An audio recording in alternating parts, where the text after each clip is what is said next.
Hello and good afternoon. I'm Mary McCormick, the Executive Director of the Rotary Club of Milwaukee, and it's my great pleasure to welcome you here today to Thursday's snack program. And I think most of you have been here before, and so you know that our Thursday snack program is less formal than our Tuesday program. We don't have a invocation or a pledge of allegiance, but we still bring you really high quality programming. And that's what you can look forward to today when we hear from Melinda Myers. Just before we turn to Melinda, I want to say that next week we'll be joined by our fellow Rotarian Sebastian May of Milwaukee Film, who will be on tap to give us a preview of what to expect at the Milwaukee Film Festival. And now I'm going to turn this over to Chris Hendricks, who's going to tell us a little bit about Melinda and introduce Melinda. Thank you, Mary. I'm happy to introduce Melinda Myers, who, as I think everybody knows, is a gardening expert, TV radio host, author, and columnist with over 30 years of horticultural experience, and has written more than 20 gardening books, including the Midwest Gardener's Handbook, Minnesota and Wisconsin Month-by-Month Gardening, and the Minnesota and Wisconsin Getting Started Garden Guide. She also hosts the nationally syndicated Melinda Myers Garden Moment TV and radio program, and a great courses of how to grow anything, which is a DVD series. She has done many, many, many other things. But most recently, she is inducted into the Hall of Fame of the Association for Garden Communicators. And I would encourage everybody after the program today to take a look at her website, melindamyers.com. It features hundreds of gardening videos, audio tips, monthly gardening checklists. If you can't find it there, it probably isn't anywhere. So Melinda, we are really happy to have you here for our snack program. Thank you, and thanks for inviting me. And I'm going to share my screen so you can all see how messy my desktop is. And we are going to get started. Hopefully, you've all had some time to enjoy the little extra times we've all spent at home. And a lot of us are gardening, but there's still plenty of time to do more. So I want to talk a little bit about fall planting and preparation to help you create a beautiful spring garden.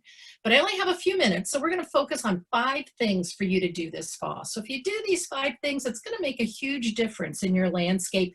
I think elevate your mood, improve the beauty of your yard, and just help you keep gardening through the fall. Fall is for planting. There's still plenty of time to plant. The weather's not great today for that. And I always laugh because I always order lots of bulbs and it always drops to 9 degrees. I get them in the ground as I poke through the frozen soil and then it warms up. So I always think we have a warm spell coming after I'm done planting. But before you put that first shovel in the ground, contact Digger's Hotline. It's a free service. They contact all the underground utility providers. They'll come out and mark the location. If you hit a line and you haven't called, then you're responsible for it. It can save you damage to your utilities, inconvenience, and your health and well-being. So always give them a call, 811, or better yet, file online. But I can only talk about one thing this fall to plant, and I think it's bulbs. I don't know about you, but boy, when those first daffodils or crocus come through the ground in the spring, it's, oh, I made it through another Wisconsin winter. When my daughter was little, she'd go out on our way to daycare and look for those daffodils coming through the ground. She knew it was a way to delay going to daycare, but as a proud mother and a gardener, I couldn't wait to see those first signs of life in spring. And so one of the things, oops, and oh, there we go. Okay, sorry, had a little frozen screen there. One of the things I want to challenge you to do is try some new combinations. When I was growing up, my mom would buy a bag of daffodils or tulips, give them to my dad, he'd plant them, and that was our bulb display. But look at how you can really brighten things up. The daffodils and grape hyacinths on the left of your screen give you 2 layers of bloom at one time. On the right, we've got Crown Imperial, the tall kind of Dr. Seuss looking plants with a variety of tulips and some pansies at ground level. So you can really change things up easily. Longfield Gardens has this wonderful bloom time chart on their website, Longfield Gardens. And if you just do a bloom times, a guide to spring and summer bulbs, you'll get this bloom chart. And it's wonderful because it gives you all you need to know to have early spring through summer blooming bulbs, whether they're spring or summer blooming. And so it's a great way, kind of a cheat sheet to help you as you plan your garden. When you plant those bulbs, plant them 2 to 3 times the height of the bulb deep and 2 to 3 times as wide apart. And that way you'll give them room to grow. These are some tulip bulbs, and some of you may think, I quit planting tulips because of the wildlife that loves to eat them. Well, if that's the case, look for some resistant bulbs like daffodils, hyacinths, grape hyacinths, squills, fritillaria. Those crown imperial are a type of fritillaria. Those are the orange blossoms you see here. And crocus thomasinianus are squirrel-resistant crocus. I was skeptical when I read about them. I gave them a try and had great success. But don't give up on tulips and crocus. How about using Plant Skid? It's an animal repellent, organic. They use bovine blood meal. And the nice part about this, it does smell, but you spray them, let them dry, plant your bulbs. Then when you cover them, you can sprinkle some granular form over top. And that'll give you some good chance of having your tulips and daffodils blooming for you next spring. And add some cool wave pansies to the mix. These are trailing pansies. They were bred by Ball Horticulture, the same people that introduced wave petunias. A couple things I like about them. One, they spread, so you only plant them 12 inches apart. They're cold hardy. I've had plants not only make it fall, come back in spring, but last 4 years for me. So it's worth that investment. So you get flowers now, and before you even think about getting out in the garden, you've got some pansies blooming, and they help detract from those fading spring bulb leaves that we need to leave intact. So you get 2 seasons at least of flower from these pansies. Well, leaves are starting to fall in my landscape. I don't know about you with this hot weather and the dry weather until some of the recent rains. And so that means we need to do something with those leaves. Hopefully this is not what you're planning to do. This is one of my pet peeves, I'll admit. And I lived in the city of Milwaukee for quite a few years, and many municipalities encourage people to rake your leaves to the curb so the city comes and collects them. But it always seems to rain and they end up in the storm sewer. So then the street and sewer crew has to come out and get the leaves out of the storm sewer because that adds pollutants to our waterways. And we've paid to then have them hauled away and composted. That company puts them in a bag and sells them back to us.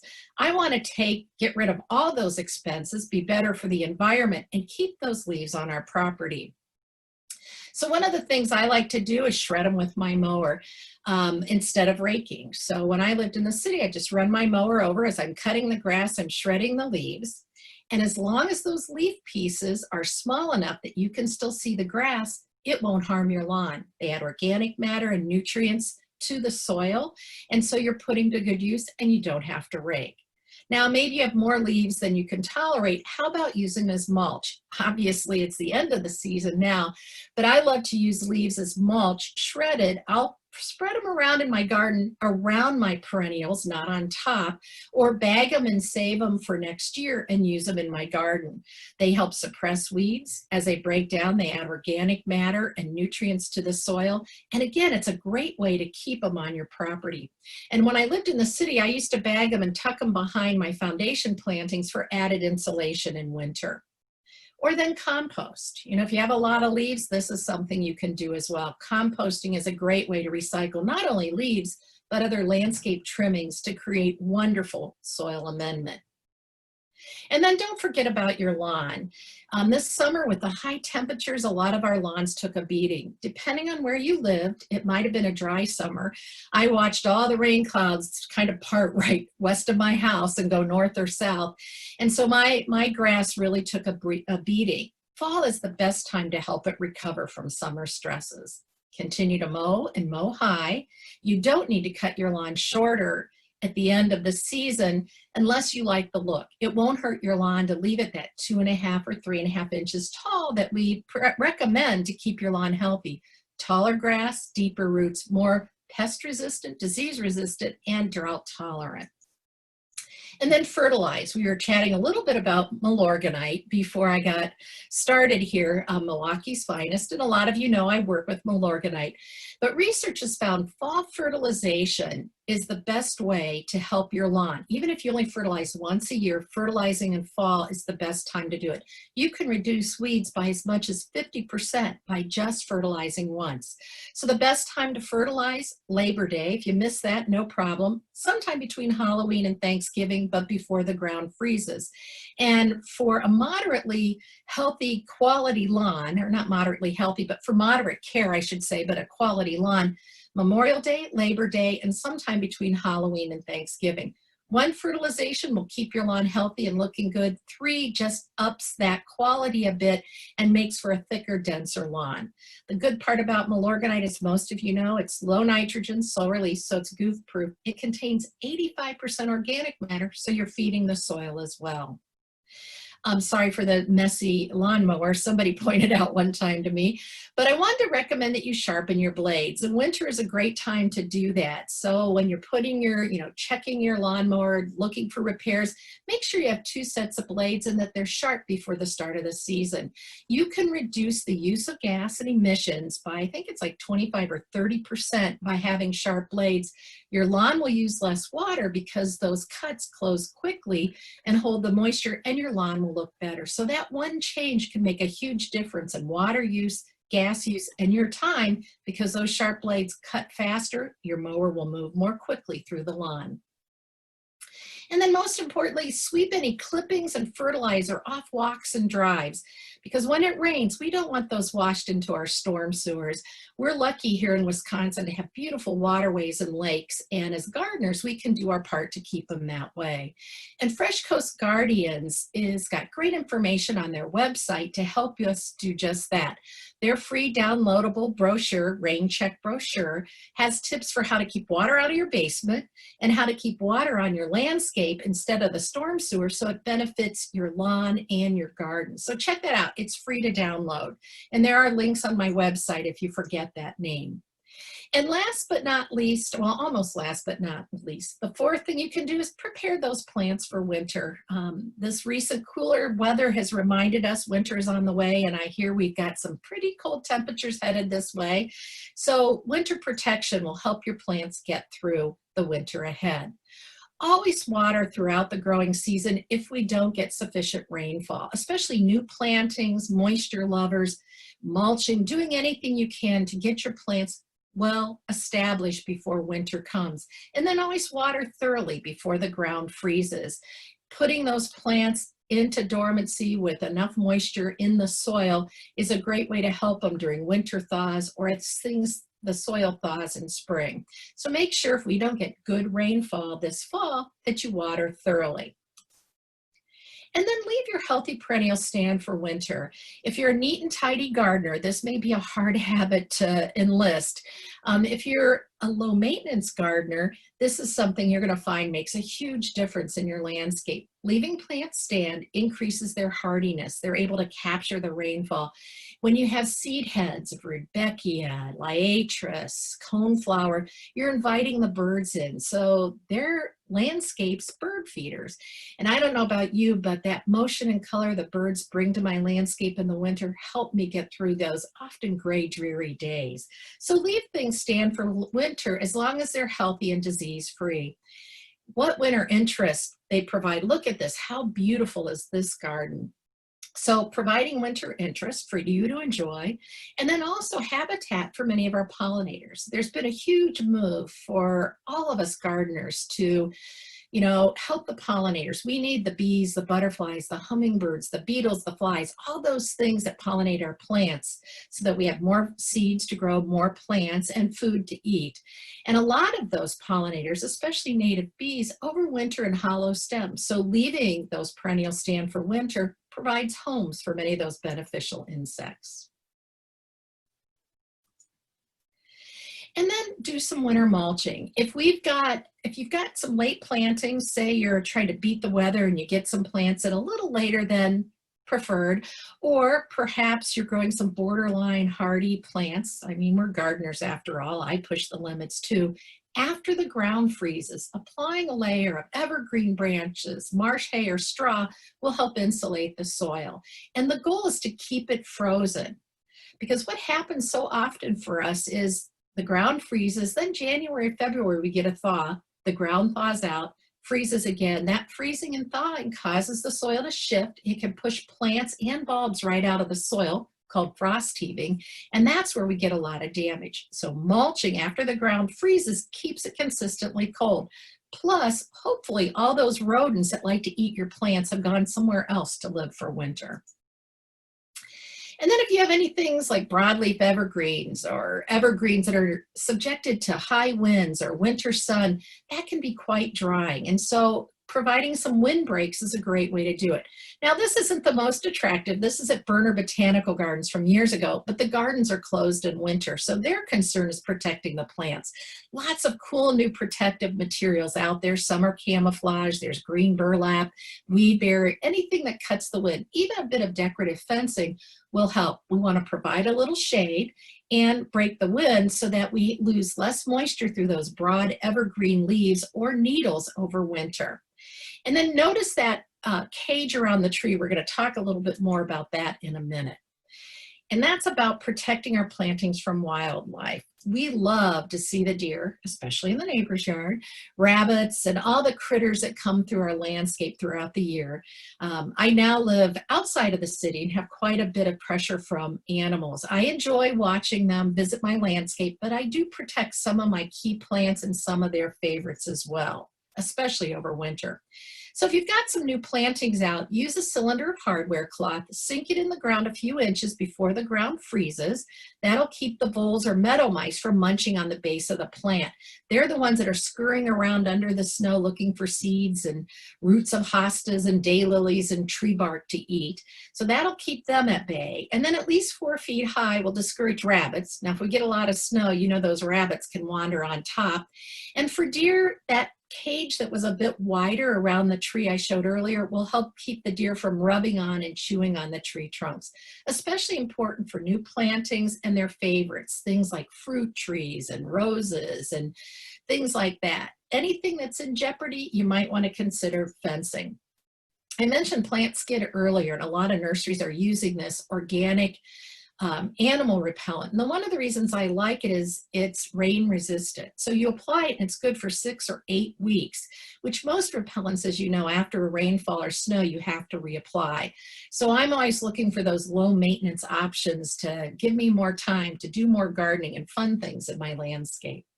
You might want to try scare tactics, but if you live in the city or the suburbs, you know the animals are used to the smell and scent and sound of people. I used to live on 16th Street just south of Lincoln Avenue, and there were boom boxes and people and lots of noise, and the rabbits happily lived in my backyard. And so scare tactics weren't real effective. In fact, when I'd be out there gardening, they just kind of look at me and keep eating.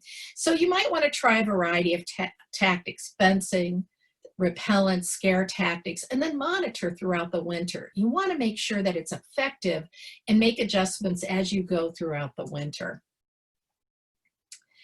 And then my last request is to help me grow the next generation of gardeners. And it may be the youngsters in your life. These are my grandkids a few years ago when they were younger. It might be a young family down the street from you who's growing their first vegetable garden and needs your advice and guidance. Or maybe someone who's newly retired and finally has time to garden. You know, gardening is good for our mind, body, and spirit. It elevates our mood. It reduces our stress, helps us stay focused.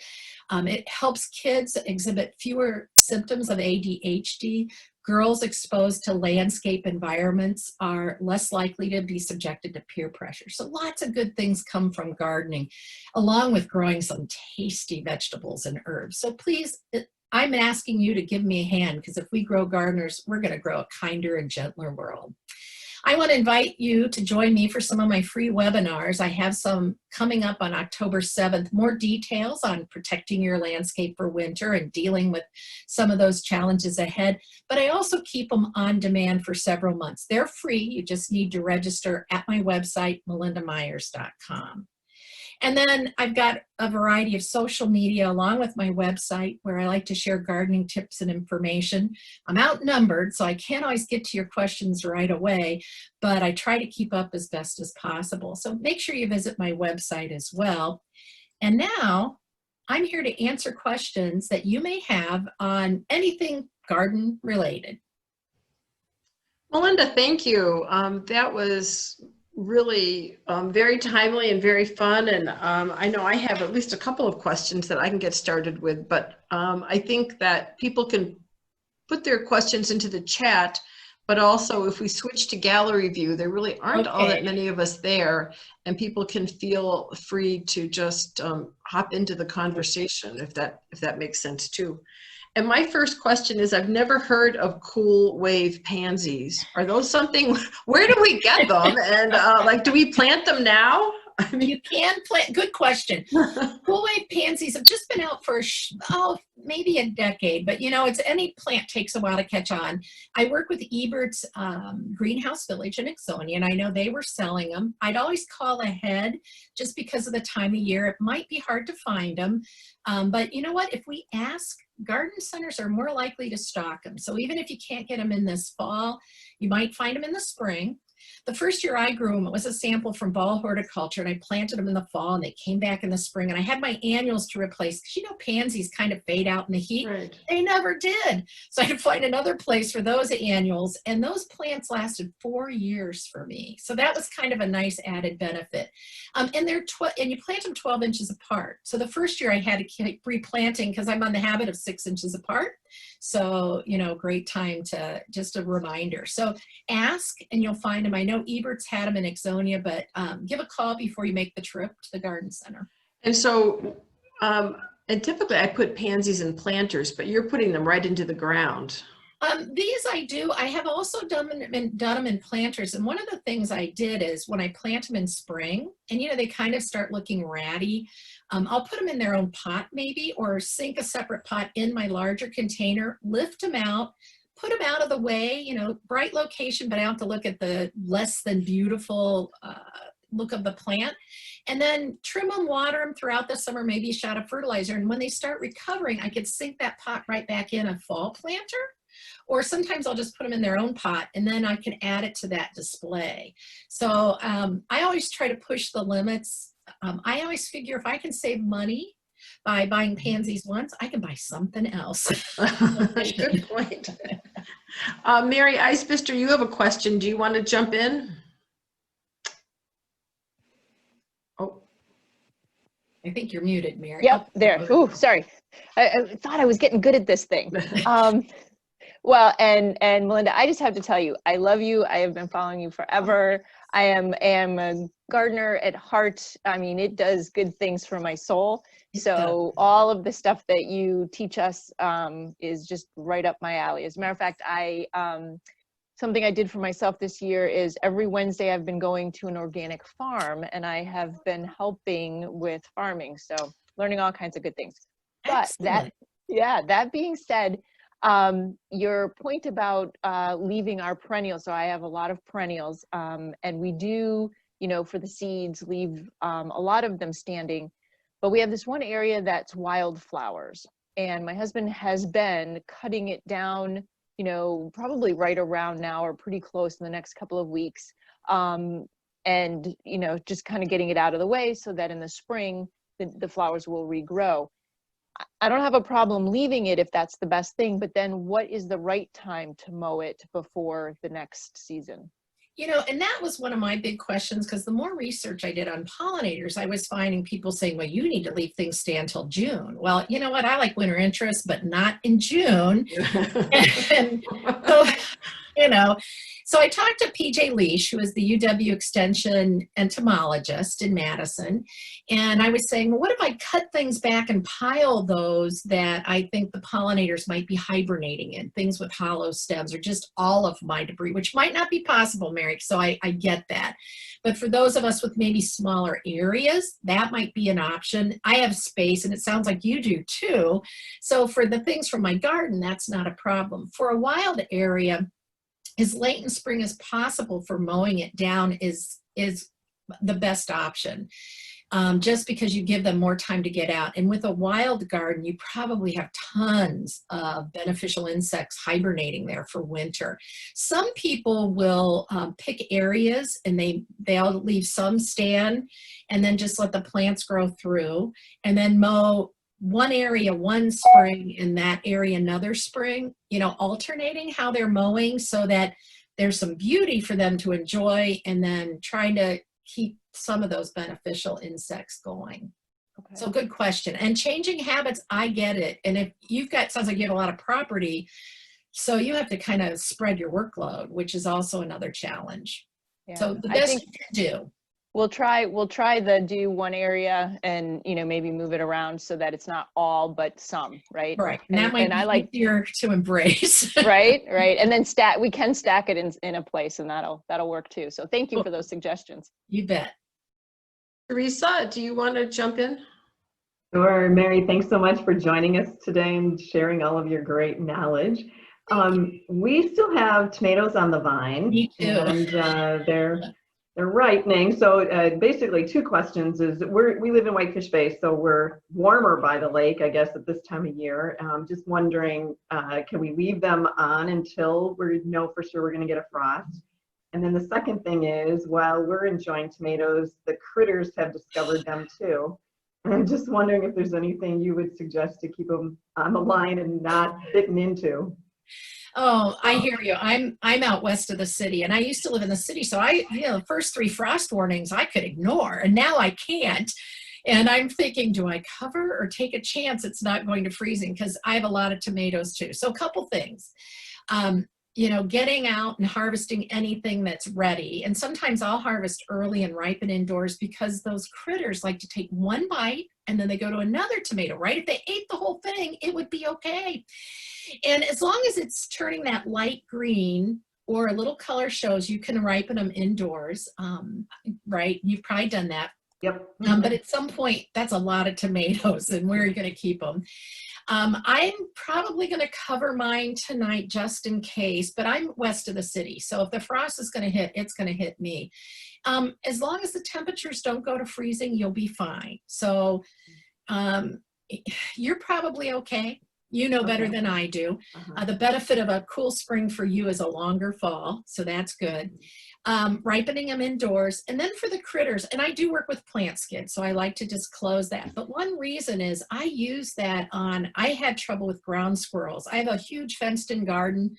I buried hardware clock 2 feet down, but then I found out the ground squirrels just climbed up and went through the deer fence. So that was a lot of wasted effort. They were going after my sweet potatoes. And so I used this plant skid around the bed, and it's organic, so you can use it in your food gardens around the edge. I use the granular, and it took care of the problem. Okay. And so it's a pricey thing, but you don't have to reapply it. You know, I applied to my figs this year. I grow hardy figs, and last year the ground squirrels ate all my figs. That was very disheartening. So I treated a week ago, and so far it's keeping them off those figs. So I'm hoping to get ripe figs. So you might want to try plant skid because it lasts through rain and snow, and it's been shown very effective with research too. So an option. And I feel your pain about, I planted a little later my tomatoes, and they're all just starting to come in. Man, right? Exactly. Yeah. Thank you. You bet. Chris Hendricks, do you want to ask your question? Sure, if I can, I am unmuted. Okay. I'm just curious, if you have any comments about this, what I think is a wonderful renaissance of urban gardens, both sort of organized like Alice's garden, but also just vacant lots being used to grow food. You know, it's so exciting to see. I started my career here in Wisconsin in 1979, and I ran the community garden program for quite a few years while I was aligned with Extension. And a lot of people were growing vegetables in their front yard, containers, some of the community garden programs grew. And then food prices went down and people started growing more ornamentals. So I'm so excited to see a new generation of gardeners growing food. My daughter is 34 and she swore she wouldn't garden. Her dad's also in horticulture, but she grows because she loves to cook. And now she has kids, which you saw when they were a little younger, and they all garden. And she's found the joy, and as a psychologist, recommends gardening to her patients as well. And so I think there's a lot of reasons we're seeing new gardeners. The pandemic, we've had more time at home. And a lot of us have the opportunity to garden, so that's great. I think food security and safety is important on everyone's mind. Empty grocery shelves, I think, really reminded people that we need to be in charge of our food as much as possible, kind of hard in the north. I think the younger generation looking for sustainable options. Many got started on houseplants, and that's how I got started in gardening and horticulture, was growing houseplants. Well, all these millennium growing houseplants, as I've had a chance to meet with them, they're starting to come to more sessions and webinars. Oh, I can grow herbs in pots on my balcony. Oh, I can grow it in my window. And so it's been really exciting to see this whole change. And I'm so excited. One of my concerns, and that's where I need all of your help as gardeners, is we need to help these newbies. It was a great weed year. If I hadn't gardened before, oh my, I went to a garden I weeded a week ago, and it's got a blanket of green. I've always fought weeds, but this year seems to be an incredible weed year, and I worry about new gardeners being discouraged. So anything we can do to assure them that, next year will be better. Isn't that our mantra as gardeners? Next season is better. And so if we can help them be successful, I think we're going to keep them gardening. And I think that's such a great opportunity. Another cool project, because you guys are all so community minded. I met this young woman, Katie, who founded Katie's Crops, and at 8 years old, grew a record cabbage as part of Bonnie Plant's program. She took it to the food pantry. They made soup for 200 or 400 people from that one huge cabbage. It so inspired her that she started Katie's Crops, and she gets kids across the country growing food for food pantries in their community. When I heard her speak, I was in tears. I thought, wow, I was playing with Barbies at 9, and this girl had a vision and a mission, and her whole family's jumped on board. And it's Katie's Crops with a K and Katie with a K. Just a really, what a cool young woman doing great things. And so I think she's just an inspiration for all of us, young and old. And I think, we're at 12:30, so if anyone wants to drop off, please, go ahead. But we may just, have a few more questions here. And one thing, Melinda, I would ask is that I have like a lot of Rebecca and Monardia, and I tend to in the spring almost treat them like we, thin them out by throwing them out. Is there a better way? I mean, should I be moving them now and giving them to people who might want them, or? So when I lived in the city, my ex worked for the Parks Department at the time, and I think a lot of those coneflowers, Rebecca liatris, came from our yard because we had so many and we were thinning them out. The concern now, however, is jumping worms, and jumping worms are an invasive species that came in with plants and compost and mulch, used as bait. And unfortunately, these things can grow huge. They're sometimes called crazy worms because you touch them and they squirm and they break off their tail to get away.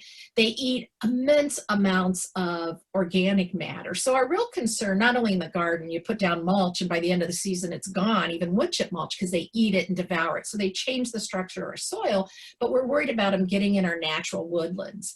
Earthworms aren't native, but they don't travel as much, and we don't want them in our woods either, but in our garden they aerate. These things really do a lot of damage. So if you have jumping worms or you're not sure, it's better to throw your spare plants into the compost pile. They're having a new life coming back to you, and that's kind of the safest things to do. You'll notice a lot of Master Gardener plant sales aren't happening because of the jumping worm issue. And Milwaukee County Master Gardeners, they cancel it because of COVID this year, but what they do is they scout locations, check for jumping worms, make the donors, the plant donors, decide I'm not bringing any new mulch or plants or anything that might bring in jumping worms. So then they harvest those plants, bare root them to make sure there are no jumping worms before they sell them. So plant sharing is such a wonderful thing that so many of us love to do. And unfortunately, that's one of the things we need to be careful about.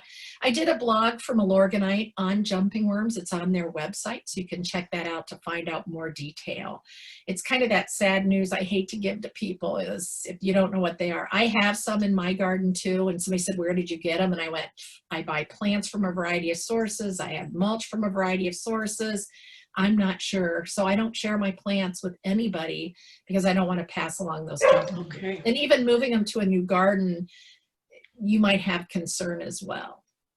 But if you compost, and it's a hot compost, the UW-Madison found 104 degrees will kill the jumping worm adults and cocoons.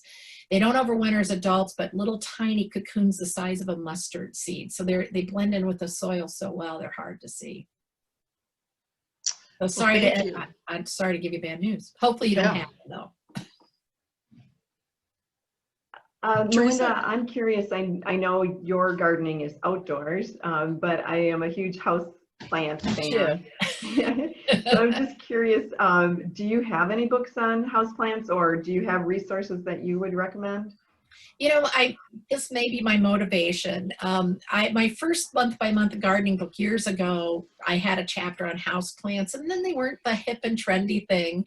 We do cover it on my website as well, and maybe you're the inspiration to get me to, we've wanted to convert that chapter that I own now into maybe a downloadable book or resource. So we've got some videos and audio tips on houseplants. That's how I started my career. I did interior plantscaping. In the old days, we carry 5-gallon buckets and watering cans, and I'm so happy to see it come back in vogue. And there's so many cool new plants out there now. One of my other partners is Pasquazi. They're in Lake Forest. I always get Lake Forest and Lake Bluff, Illinois. They're in that location. So they're north of the city of Chicago, but they have some of the best house plants. So every time I go there to do any work, I always end up with about a dozen plants to bring home because they have some of the newer, cooler varieties available. So if you're in the area, it's off of Butler Road, north of Chicago, not too far, and check it out if you're looking for some cool, unusual plants. And I'm hoping, I'm looking for sponsors for webinars, and we've pitched a couple on houseplants because it's such a hot topic. And so just keep checking my website under appearances. Okay, thank you. Well, we don't have any more questions. I think we may just thank Melinda, and I really enjoyed the conversation. So, well, thank you. We'll have this posted on our website, and we usually have a pretty good audience after the fact. So I know that this was very helpful. So thank you, Melinda, and we'll make sure we get to your website too. Well, great. Thank you all. Okay. Thanks for the opportunity. Have a great fall. Thanks, folks. Take care. Bye-bye. Bye.